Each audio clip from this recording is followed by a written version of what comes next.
اپنی پارٹی، اپنے ایلائز، ان کا شکریہ ادا کرنا چاہتا ہوں کہ جس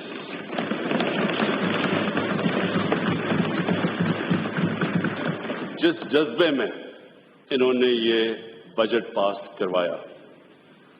میں ایلائز کا بھی شکریہ ادا کرنا چاہتا ہوں کہ بڑی اسپیکولیشن تھی کہ کچھ بھی ہو سکتا ہے.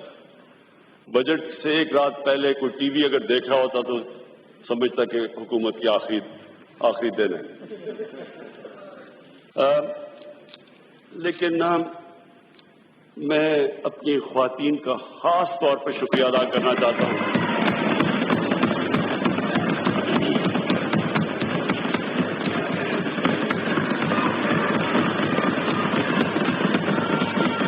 اس لیے مجھے چیف ویب عامر ڈوگر نے باقاعدہ پوری انفارمیشن دی کہ کس طرح ہماری خواتین نے ساری اسمبلی میں انہوں نے گین کتنا کیا، پہلے سال سے زیادہ انہوں نے سیکھا، ان کی جس طرح کی پرفارمنس رہی اسمبلی میں اور جو امپروومنٹس آئیں، تو میں اس لیے ان کو خاص طور پہ خراج تحسین پیش کرتا ہوں. میں اپنی مائنورٹیز ان کا بھی شکریہ ادا کرتا ہوں جس طرح انہوں نے پارٹیسپیٹ کیا ہمارے ساتھ. اسپیکر صاحب، میں سب سے پہلے آج پاکستان کے ہیروز کو اکنالج کرنا چاہتا ہوں. یہ پاکستان کے ہیروز ہیں جن کے میں نام لینے لگا ہوں. سب سے پہلے سب انسپیکٹر شاہد شہید،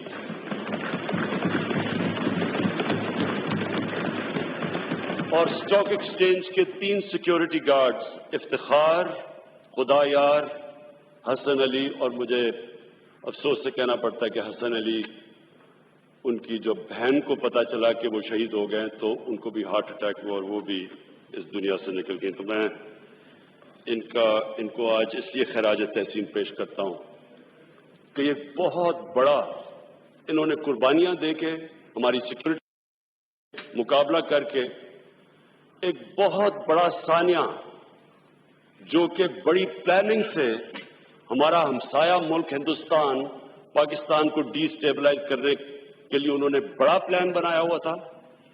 یہ بہت زیادہ اسلحہ لے کے آئے تھے.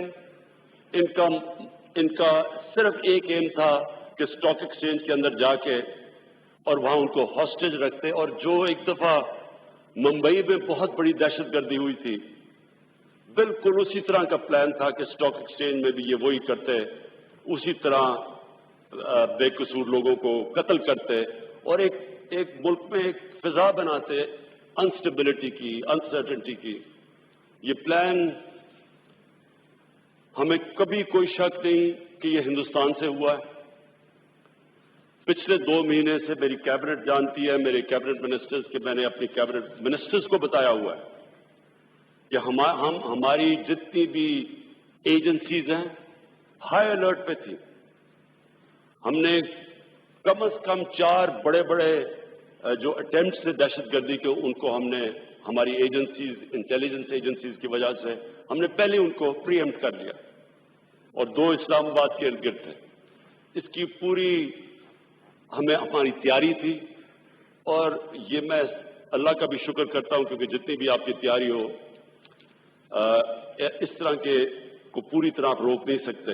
ہم سب جانتے ہیں کہ دنیا کی سب سے طاقتور بھی فوج اور ایجنسیز اس طرح کے اٹیکس روک نہیں سکتی، لیکن یہ بہت بڑی ہماری جیت ہوئی ہمارے ملک کی. اور ان شہیدوں کے علاوہ جو ہماری انٹیلیجنس ایجنسیز ہیں، آج میں ان کو بھی آج خراج تحسین پیش کرنا چاہتا ہوں.